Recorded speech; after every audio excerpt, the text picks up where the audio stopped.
నిజామాబాద్ బీజేపీలో వలసలు మొదలయ్యాయి.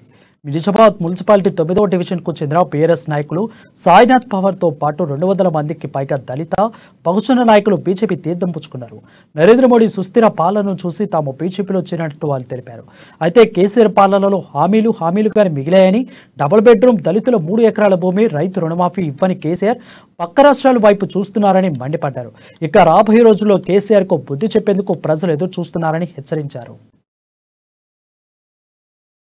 ప్రపంచంలోనే దేశంలో కానీ ప్రపంచంలో ఏ సర్వే చేయించినా కానీ నంబర్ 1 నాయకుడు ఎవరైనా అంటే నరేంద్ర మోడీ గారు.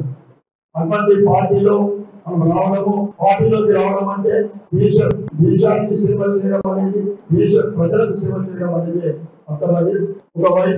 ఇంకొక వైపు ఇక్కడ తెలంగాణలో టీఆర్ఎస్ పార్టీ మనం చెప్పాల్సిన అవసరం లేదు. దళితులకు కానీ ఇతర వర్గాలకు కానీ ఇంత మోసం చేస్తూ ఉందంటే, దళితులకైతే ముఖ్యమంత్రి చేస్తున్నాడు, 3 ఎకరాలు ఇస్తాను చెప్పిండు. దళిత బంధు ఎవరికి వస్తుందో వీళ్ళందరూ మనకు తెలుసు. యువకులు ఈరోజు